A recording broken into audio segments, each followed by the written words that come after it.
Hi guys, welcome back to the Shannon Show podcast. Hello if you're new. Today's episode is going to be a review of Love Island 2020 episode 22. So obviously today is continuing on Casa Amor. It hasn't really been that eventful. I feel like we all kind of knew what was going to happen in this episode and we're all just kind of waiting for recoupling. But, for the purpose of this video, let's discuss.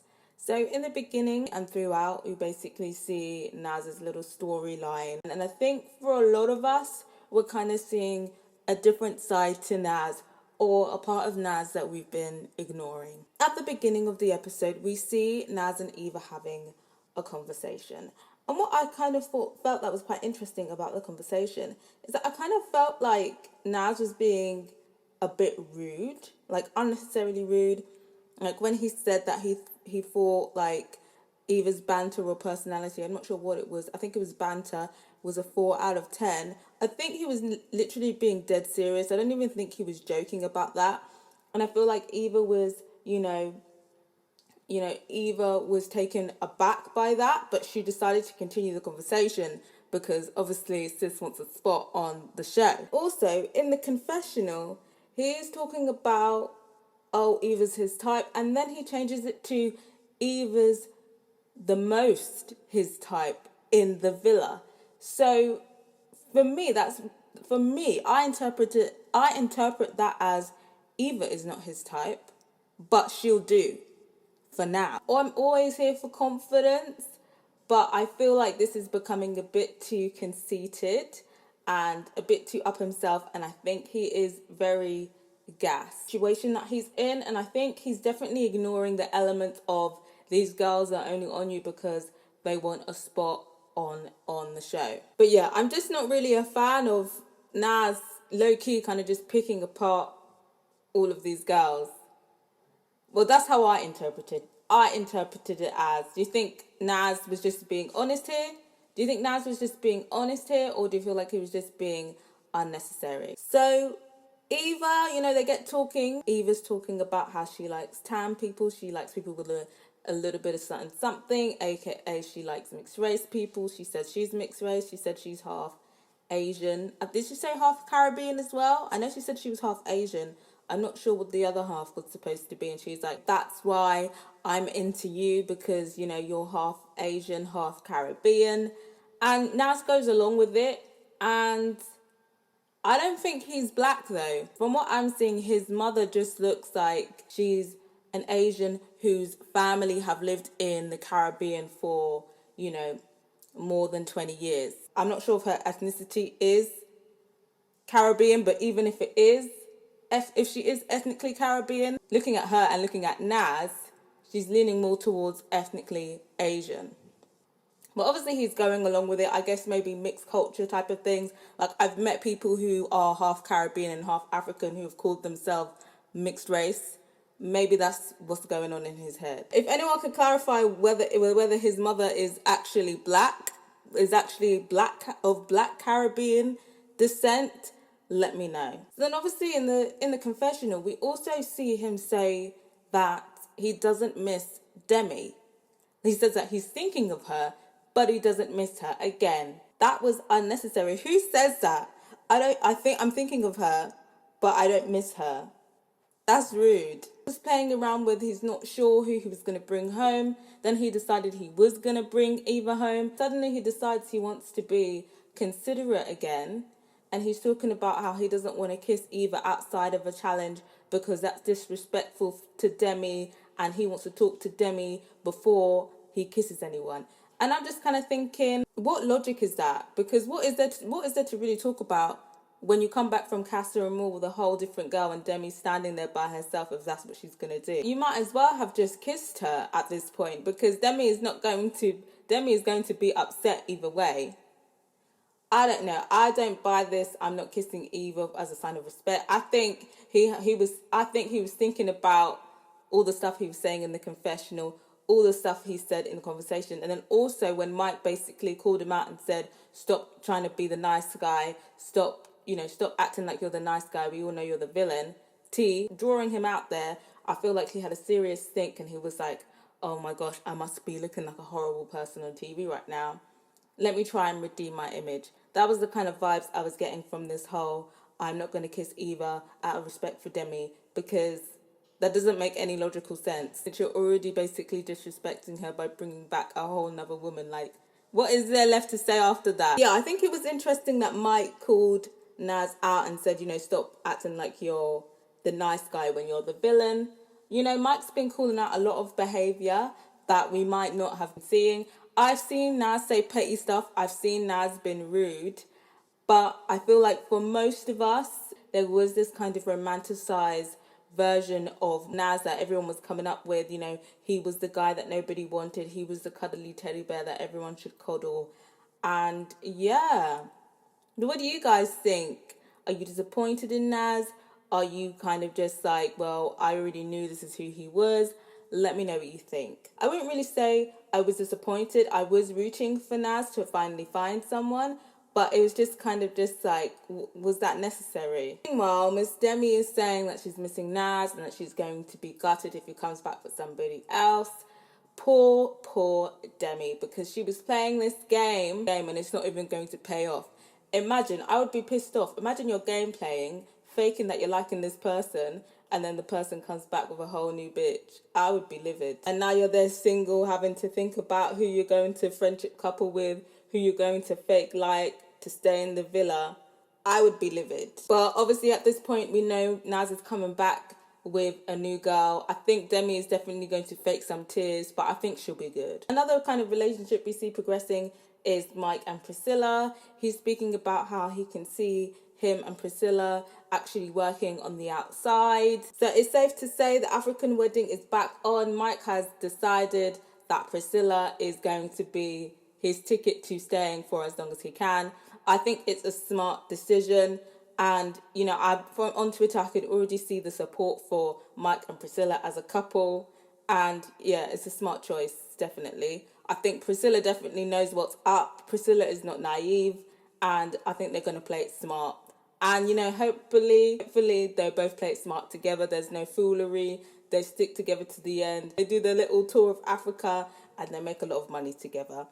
I'm rooting for them. And yeah, obviously they kiss, so it's basically official. Another relationship we see kind of develop is the triangle, the Jess, Biggs, and Ched triangle. Obviously, we see Jess and Biggs near the beginning of the episode talking on the daybed, and suddenly Ched pulls a Luke and comes and intrudes. Biggs takes it well, but I can tell he's just like, oh my God, this big old hoe coming in here and intruding our conversation. I know Biggs is pissed, but he played it off well. So I guess the whole narrative is that, Jess wants to get to know Biggs, but she feels like Ched is taking up most of her time. And I feel like she was basically alluding to the fact that she's scared to basically tell him to give her some space. Now, I don't think that Jess actually likes this Ched guy. I mean, he isn't that much of a catch, to be honest. He's okay looking, he's all right looking, but the chats, no, I'm losing brain cells when I hear him speak. So obviously, she's now recruiting the girls to distract Ched so she can go talk to Biggs. And, they're having a good chat, they're speaking, and, Biggs is looking like he could be securing his spot as a permanent resident, and then he has to go and ruin it by saying that he doesn't like chasing girls. What? If you've been watching my podcast, you already know how I feel. I'm not here for men that likes to be chased. I will never chase a man. And obviously, in our violent environment, it's different. Sometimes it's the girls that have to do the chasing if they want to survive, if they want to secure their relationship. But it's the thing where you were in Casa Amor, you are the boys coming in to secure a place that whether you are a man that likes to be chased by women, you are coming in at Casa Amor and your objective is to be a permanent resident. And now your logic is, for me to become a permanent resident, I'm not going to graft on the girls that can give me this spot. Where is the logic, please? Where is the logic? And he goes there, tells that to Jess. And as soon as he said that, Jess was like, you know what? I'd rather just stick with Ched. Fucked it for himself. I feel like Jess probably would have went for him if he hadn't said that, and if he had been making more of an effort. The gameplay, very disappointing. So yeah, like I said, I don't think that she likes Ched, but I feel like he's just convenient for now, and she's definitely just going to keep Ched until a better option comes along. What do you guys think of Ched? Are we liking him? Are we not? Let me know what you think. So obviously one thing that I've noticed is that 3 of the Casa Amor girls are getting a lot of screen time, and we see them together. The Casa Amor Trinity, Priscilla, Natalia, and Molly. And I feel like they've given them that moment there to foreshadow that these girls are going to be permanent residents. They are the Casa Amor girls that turn to permanent residents, and they're going to have their little friendship. I actually feel sorry for this Jade girl. I don't even think we saw her this episode. Sorry to this woman. I even forgotten what her face looks like. Key thing in the episode is that Priscilla decides to switch it up with a blonde unit. She whips it out. And, everybody knows what it is. But, obviously there had to be that one idiot. It had to be Callum that was like, what is that? The boys play it cool. I'm glad there was no laughing. I'm glad there was no sniggering. All of the black girls at school, you know how it is when people start asking stupid questions about your hair. I'm glad there was none of that. But yeah, what do you guys think about the blonde unit? I'm not really a fan of it. I think maybe it needed some roots, some darker roots, but I definitely prefer the darker hair on her. So obviously onto like the warriors. So in terms of the boys, Finn and T, they're kind of worrying a bit, but I think they kind of know deep down that the girls are less likely to stray, so they know that they will be good. Obviously, I said that Luke didn't deserve my respect yesterday because he got into bed with someone and he was saying that he wanted to entertain some of the girls. But obviously now he's changed his tune and he even dodged a snog today, so I think he's on the straight and narrow. So a little bit of respect has been gained for Luke. So, of course, on the girls' side, obviously, the usual suspects, Shauna and Paige are doing most of the worrying. Shauna is worrying, saying, if he comes back with somebody else, then all of the stuff that he was saying wasn't true. Let's discuss a bit, because, all of this thing, the statement, all of this stuff he was saying wasn't true. From what I have seen from Callum, all that Callum has said is that, he was happy with Shauna for now. He never said anything about, from what I'd seen, we're going to have this on the outside and this and that and this and that. I spin a lot of what I'm seeing Shauna saying stuff and him just making noises like, or maybe, saying a yeah, but not really meaning it. So I feel like, again, there is delusion here and infatuation here. I've seen a lot of people saying, Callum has done her dirty.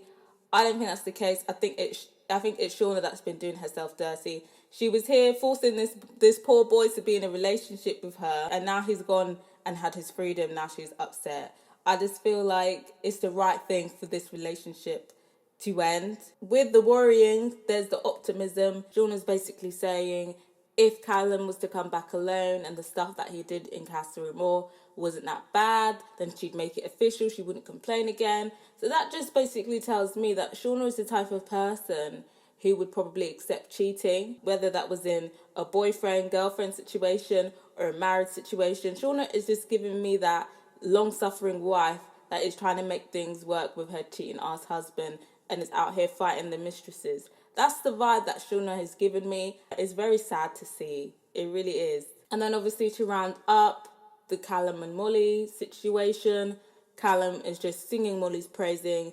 He's saying she's such a baddie. He's saying he's punching. He's saying he wants to be with her. And they basically make things official. They kiss. And it's basically 100% official now that he's bringing Molly back. And then obviously first look, they get the text, it's recoupling. And I think the whole episode, most of it is just going to be Shauna worrying, people making their final decisions, and then the recoupling will be at the end. And they're going to do the same thing as last year, where we kind of see a snippet of Shauna's reaction, and then the bust up will happen the next episode. That's what I'm guessing. But for me, I would have liked if there was a little twist at the recoupling. I think they're obviously playing it now safe with the whole, it just means you're single if your partner doesn't come back. I personally think they should have just switched it up and been like, if, whoever doesn't partner up, whoever comes back single and their partner's coupled up leaves. I feel like that would have made it a bit more interesting. It would have revealed a bit more of people who are there to survive rather than to find love. That would have made things a bit more interesting for me personally. But what do you guys think? On Twitter, people are saying that Callum was dying to ask Priscilla if that was a wig all day. Definitely. I think he's one of those ones that asks the stupid questions about hair. People are saying that they're not prepared for Shauna's reaction. People are showing love for Luke T for not participating in the snogging part of the challenge. People are saying Callum shouldn't get too comfy because they're going to plot to vote him out. The cheesy quotes are coming out. People are saying that the Callum and the Shauna situation is a perfect example about, if a boy really likes you, then he'll do whatever it takes for you. People are making fun of Mike's smouldering face. People are saying that Ched looks like Binky from Arthur. Yeah, I was getting those vibes as well. You know what also vibes I was getting? I was kind of getting Jordan from last year's vibes as well, in terms of like the whole mouth to jaw area. People are joking that Priscilla is the perfect mix of Mike's former booze in the house, because obviously she's black like Leanne and she had the blonde hair like Jess. People are praising Priscilla's gameplay and her business energy. This is what I was hoping for Leanne. See, Priscilla knows what she has to do. So yeah, I stand Priscilla. I'm standing the whole Priscilla and Mike situation. I think they're probably my favourite couple, to be honest, and I'll be standing them till the end, so long as both of them behave. Because you don't even know who's going to step out of the relationship at this point on this show. So yeah, that's pretty much the roundup on Twitter today. Let me know what you thought of this episode. Let me know what you thought of this podcast.